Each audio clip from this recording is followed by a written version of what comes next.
Hi, everybody. This is Tana Meyer from OCEANetwork, and I'm joined by Andrew Pudewa from the Institute for Excellence in Writing. And we are so excited that you are here with us, Andrew. Thank you so much for taking the time to be with us today. It's a pleasure and a privilege. So if you guys don't know, you probably do, but just in case you don't know, Andrew is the director for the Institute for Excellence in Writing. He is a father of 7, and you have grandkids, right? You have grandkids now. Yes, and I have 11, and there was 12 on the way, and then about a week ago, I learned that number 13 is on the way. So they're coming fast and furious. That's awesome. Congratulations. Thank you. So Andrew speaks around the world about issues regarding teaching, writing, thinking, spelling, and music. If you've seen him speak or heard him speak, you know he's very engaging and funny. Many of you probably have his DVDs at home where you've learned to teach your children to write. His seminars for parents, students, and teachers have been helping transform reluctant writers and equip educators with powerful tools to dramatically improve their skills. So Andrew is going to be a speaker at the 2019 Oregon Christian Home Education Conference that's happening in Albany on June 28th through 29th, and we're very excited to have him there. And even better, he is going to be teaching a pre-conference workshop on June 27th, so the Thursday before the conference, at the same location in Albany, at the Lynn County Expo Center, doing a high school essay intensive. So you can sign up for both of those. It's separate registration. I'll leave you guys the link after we're done with this broadcast, but you'll want to sign up for those right away. I think I believe the intensive workshop registration ends mid-June, so I'll leave you guys the information and the details for that. And then the conference registration ends on June 13th, so be sure to sign up for that. Okay, so before we get started asking Mr. Pudewa a bunch of questions and picking his brain, IEW and Andrew Pudewa have generously offered to give you guys a giveaway. So if you comment during this Facebook Live or anytime in the next 24 hours, just comment on this video and tell us what ages you're teaching and if you have any reluctant writers in your home.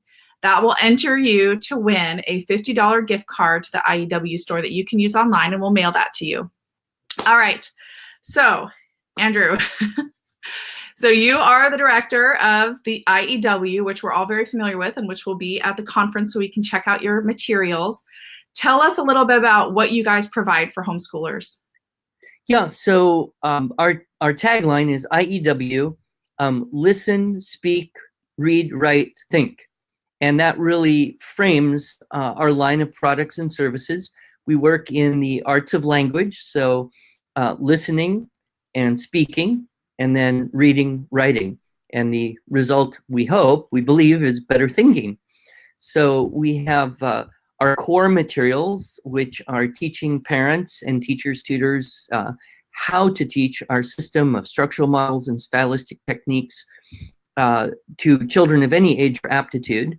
And once a parent learns that system, then they can teach any or all of their children with that system. And then we have various sets of lesson plans, supplemental video materials, things to help them do that as successfully as possible. We have an early beginning reading and writing program called our primary arts of language. We also have a spelling program, which has been very successful for 20 years now. We just hit the 20-year mark on the production of that, and I've been very happy. And then our kind of newest exploding product is the Fix-It grammar system that, surprising to me, won the Practical Homeschooling Reader Award. And it's kind of super, I don't know, very doable, almost easy, unpainful approach to teaching a little bit of grammar and editing skills each day, and it develops a story over the course of the year, and the children are seeming to really like it a whole lot more than some of the other workbook style approaches to grammar. And then the course that you mentioned, I'll be teaching live there, is the high school essay intensive, which is a full 6 hours of torture. I mean, 6 hours of content for high school students. The first half or so are general principles of composition, invention, figuring out what to say, arrangement, figuring out what order to say it in, elocution, or what we might call style. And then the afternoon sessions are how to game the ACT essay, how to do the SAT essay, and a little bit on college or scholarship personal essay writing. So it's a full day, and I really enjoy doing it because a lot of times the teenagers come in quite crabby, at 8:30 in the morning, which is early for any homeschooler. Yeah. But like for an all-day writing seminar, and then by the end, 3:30, pretty much all of them are, wow, I can't believe I learned so much. So that's kind of an overview of the categories of materials we have, and we're really happy to be able to have a presence at the Ocean Conference and be able to be there live and answer questions. That's fantastic. I know that a lot of homeschool families are excited about that essay intensive. My son, who's 11, is like, can I go? I'm like, not quite yet, buddy. Well, we have had a couple children as young as 11 or 12 attend, but it's definitely a high school level of expectation and rigor. But I don't know, if he begs hard enough, why not? Yeah. So what do you think makes IEW and the methods that you use for teaching so unique in the homeschool market? Yeah, well, probably the two things that differentiate us from almost all other curriculums, if you want to call them that. The first one is we really do focus on the parent. We look at our primary job as teaching you, the parent, the educator, the system, and you learn that. And once you learn it, you can teach it. So we don't sell you stuff to buy and then throw it at a student. We work with you, we train you. In fact, some people are surprised to learn that our course requires that you actually do some writing assignments yourself as the parent. Mm-hmm. It's like, me? Why me? Well, if you're going to teach something, you want to learn it as well as possible. And so we focus on the parent, and then everything else we offer is to help the parent be successful. So that's the type of family we get well integrated with. And, writing is something that for a lot of people is challenging. A lot of parents, will say, I don't remember learning to write, or I thought I was bad at writing, or I did well on my papers in college, but I don't remember learning how, and I'm not sure how to teach my students. Right. So that's probably the dynamic difference. The pedagogical difference is that we begin by modeling and imitation, and we essentially say, for a lot of kids, the biggest problem is I don't know what to write. Yeah. In fact, a lot of kids who hate writing, if you figure out why do you hate it, is I don't know what to say. I can't think of anything. They get overwhelmed by that. And so what we do with our system is start out with some source text, and they can retell existing little bits of information about interesting animals, people, Aesop fables.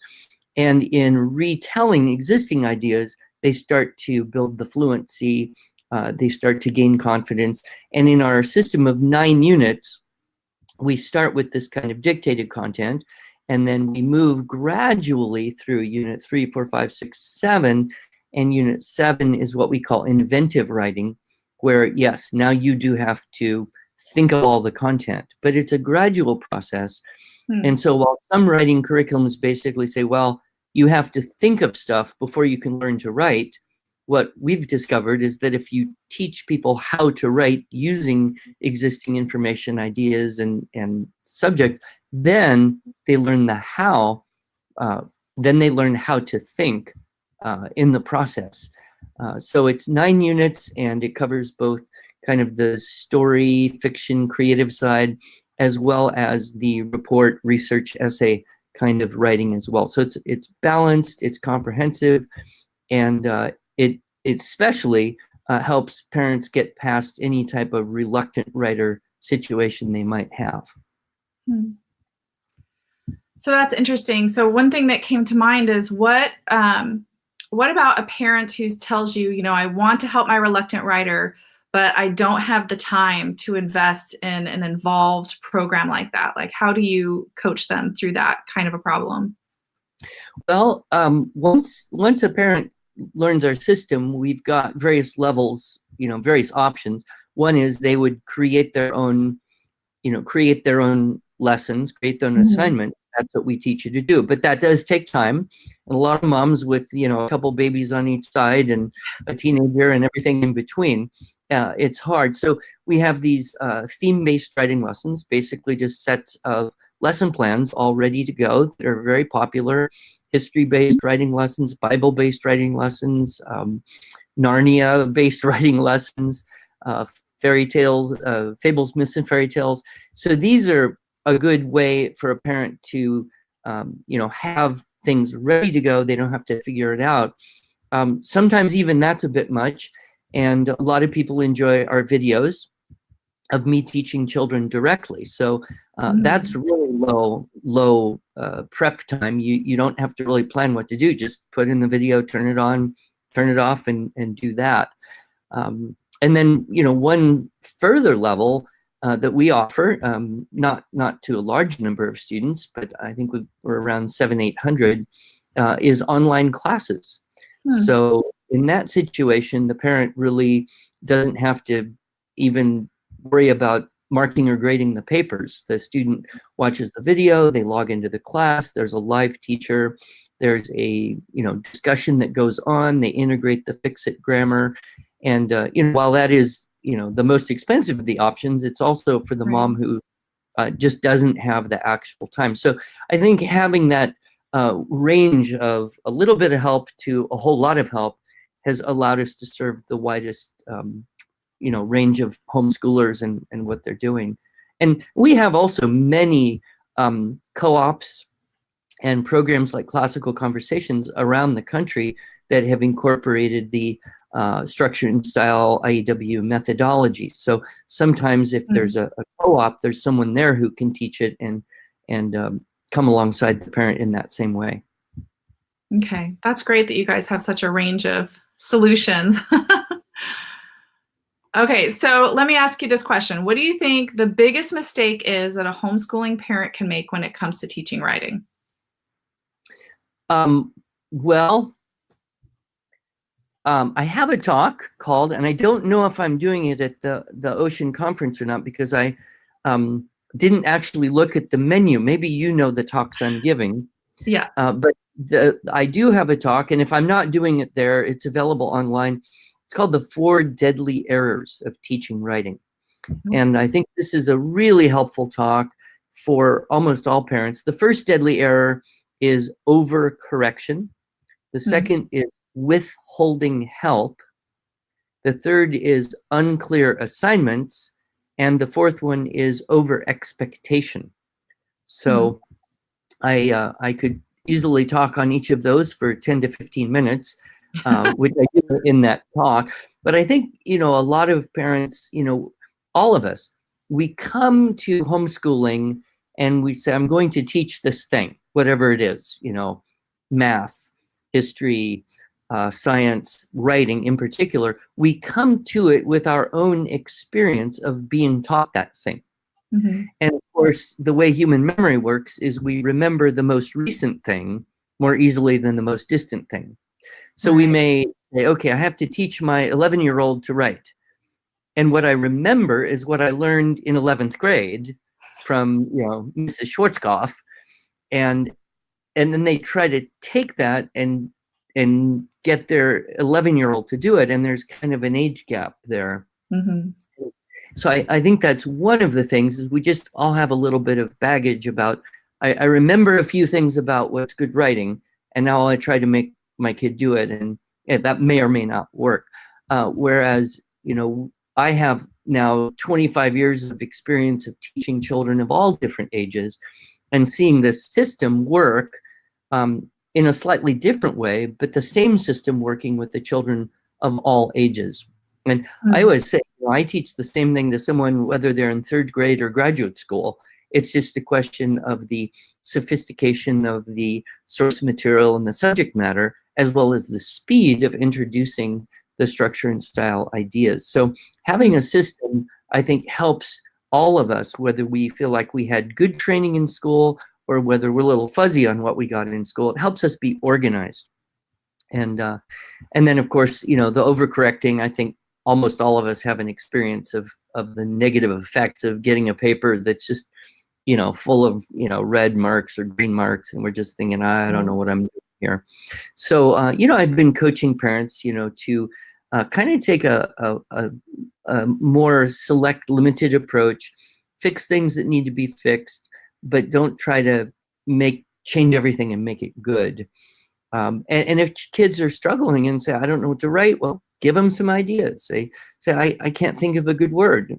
Here's a couple words. Try this.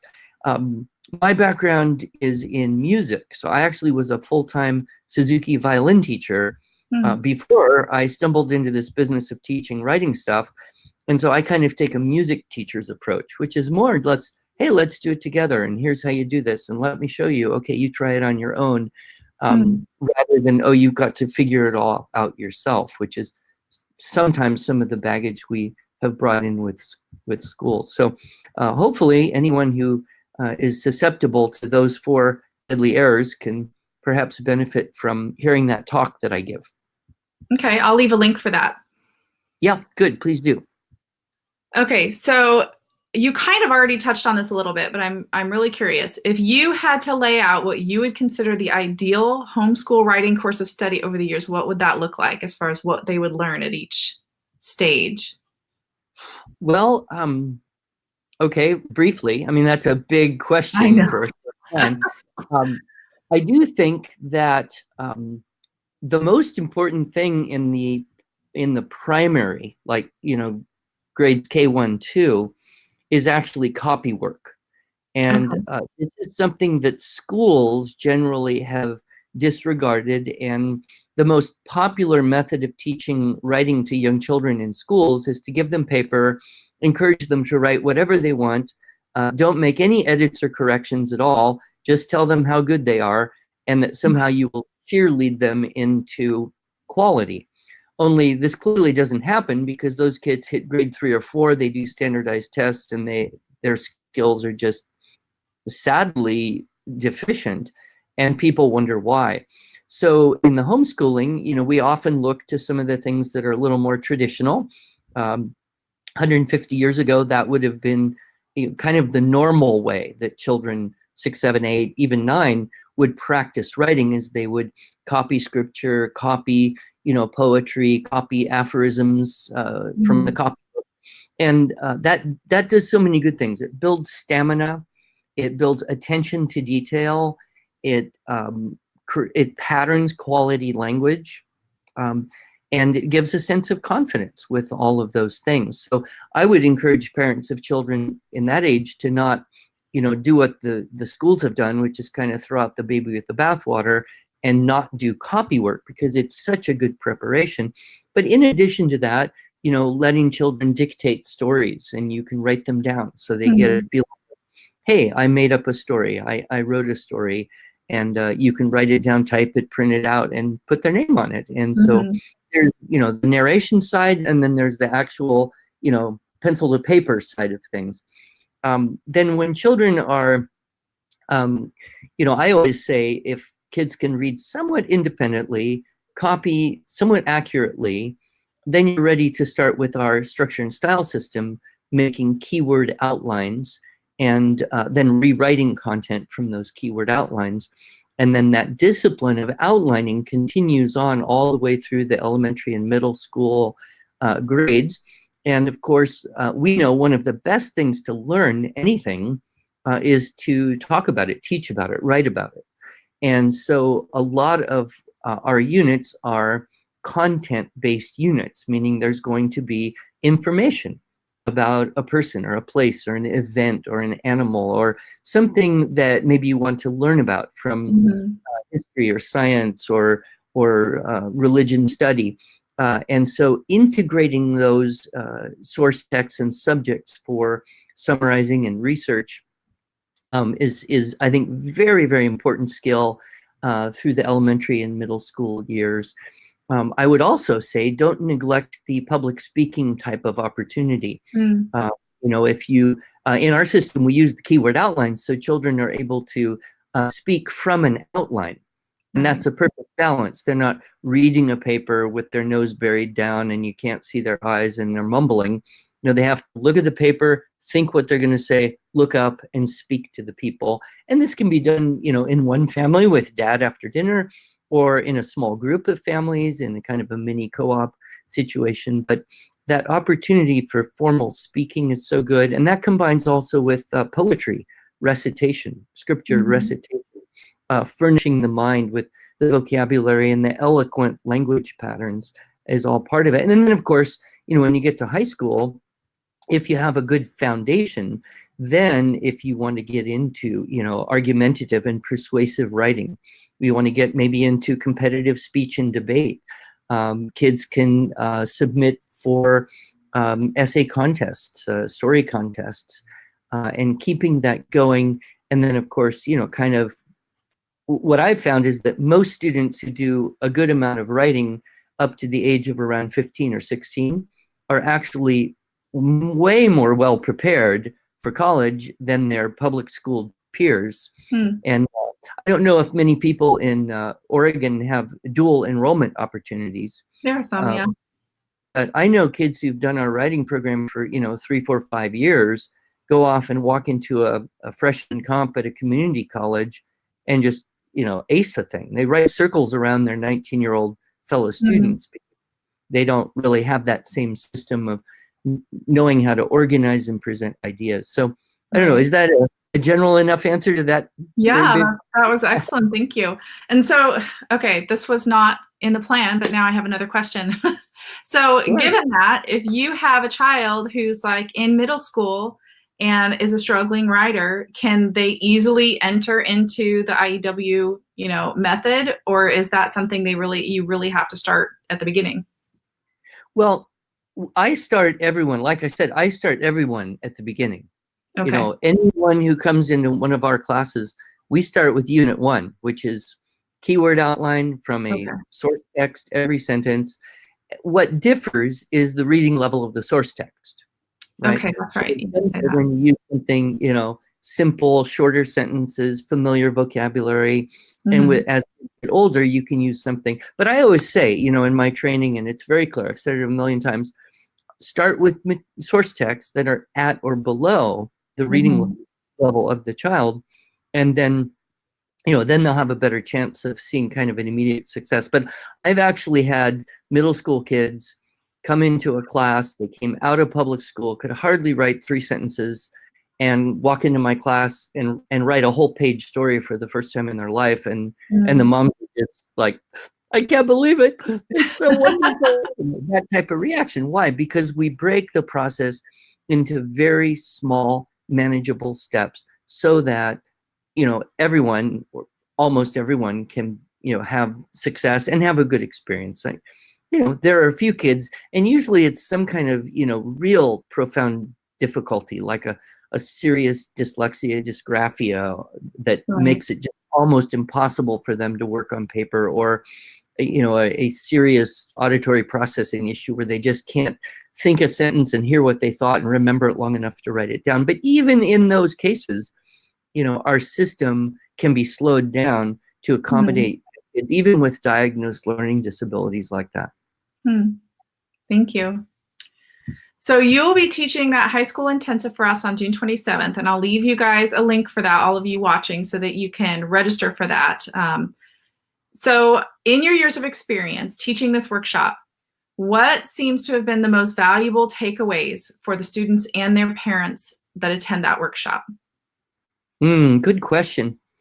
Well, we start out talking really about structure of paragraphs, structure of multi-paragraph compositions, and they get a kind of repertoire, or I don't know, repertoire, but they get a collection of models that they can then use, so that if some other teacher or a college class or an online class or some curriculum they're using gives them assignment, they can figure out, okay, That's what that teacher wants. That's that assignment. Now, which model here can I use to accomplish that assignment?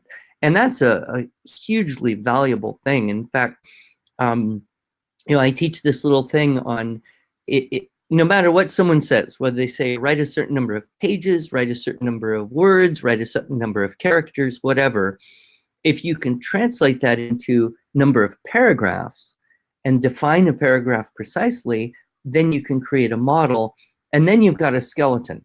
And on a skeleton, you can hang ideas and you can, build it up. If you don't have a skeleton, a structure, it's really hard for kids to know what to do first, what to do next. So I think process is the most important.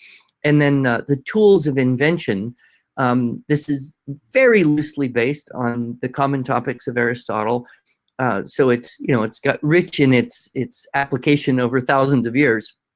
But we talk about the skills of division. You take a subject and divide it into its parts. That's the first step in analysis. And then that lets you have things to write about. Without it, it's hard to get going.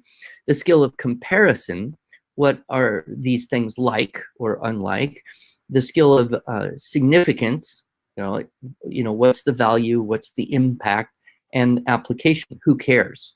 So these four thinking skills, division, comparison, application, and significance, really are so useful. And what I do to them in the morning, first thing out of the chute, is I basically say, you have 20 minutes to write an essay, pick your prompt, and I'm going to ignore you for 20 minutes, ready, set, go. And I just sit down and I write something, and they just all sit there and they have to do whatever they can do with no help, no preparation, 20 minutes. And then I replicate that same activity at the very end of the day. And what's amazing is how everyone realizes, wow, those things that we talked about, that we practiced a little bit, that really helps. Right. And that's probably the great, joy for me in doing it, is that they actually can see those skills are practicable and applicable. So do students who sign up for this intensive, do they need to have had IEW experience in the past? No, we get all range. We get people who sneaked out of a public school class to come in because someone's mom convinced someone else's mom it would be worth missing school for the day to do it. They have no idea. And then I get kids that I've met who've been through 4 years of our video courses, and there's enough review as well as enough new that everyone is quite engaged. And, writing is kind of like music or a sport. Even if you know a lot, you can keep getting better by practicing. Okay. So that's kind of what it is, a nice long coached practice session. That's great. All right, so before we wrap it up, it's been so nice to hear those answers, and I'm sure we've got questions and comments coming in, but we'll check with those later. But before we close out, and I have one more question for you, I want to remind everybody that we're doing a giveaway right now, so you can get an IEW or enter to win an IEW gift card for $50 if you comment on this post and tell us, what ages you're teaching, and if you have any reluctant or struggling writers. And if you guys have any questions for Andrew, feel free to ask. And then I also want to mention, okay, so he is speaking at the upcoming conference, the 2019 Oregon Christian Home Education Conference, which is happening in Albany, Oregon on the 28th through the 29th. So I'll leave you guys the link where you can go and register for that. And I wanted to tell you guys what his sessions are. You can go see them, but I want to read these off to you. So he's talking about freedomship education, rebuilding your education paradigm. That's number one. There's teaching boys and other children who'd rather be making forts all day. That is by far the most popular of all talks. Yeah, I bet. Yeah, I need that one. Nurturing competent communicators, the power of linguistic patterns. I can speak, I promise. However imperfectly, lessons learned from 3 decades of teaching, which must be fascinating. Reaching the reluctant writer, and the 4 language arts. So that's just a lot of great content from Andrew Pudewa that we get to hear, and we're so excited for that. So make sure that you register to come to the conference and to the high school intensive that he's doing on the 27th. All right, so I have one last question for you. So you're well Sure. familiar with the life of a homeschool family because you homeschooled your 7 children and now you have grandchildren. So if you just, the homeschool families in Oregon who are listening right now, what piece of advice would you give to encourage them who are just starting out, who are struggling? Oh, that's a good one. Having adult children is just so wonderful because you get to see the people they became, and you look back and you have various, memories of challenges or frustrations. And I guess the bottom line, I would say, is I think probably the least important thing, or almost the least important thing about growing up, is academics. We get a lot of stress about, oh no, we didn't finish, the math book by June, Right. and we might be getting behind or something. And in the big picture, that's just totally irrelevant. Whereas the meaningful things, the formative experiences that you have in childhood, that's what really sticks with you long term. So I guess I would say, try to be a little more relaxed about the academic, I don't know, the fear that is associated with the need to do everything right academically, because you won't, nobody does, schools don't, that's for sure.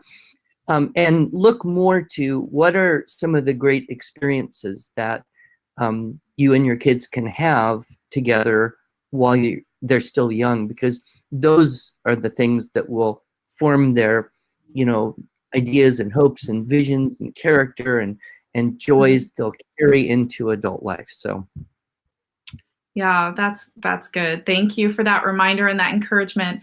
We appreciate you so much and just the time you've taken to talk with us. We're all really looking forward to hearing from you at the conference. So thank you so much for being with us today. Sure. And I see a lot of comments and questions. These are the types of comments and questions that will be clearly addressed in a longer format when I get to do those talks at the Ocean Conference. So I'll look forward to seeing you all there. Okay. Thank you. See you soon. Okay. God bless.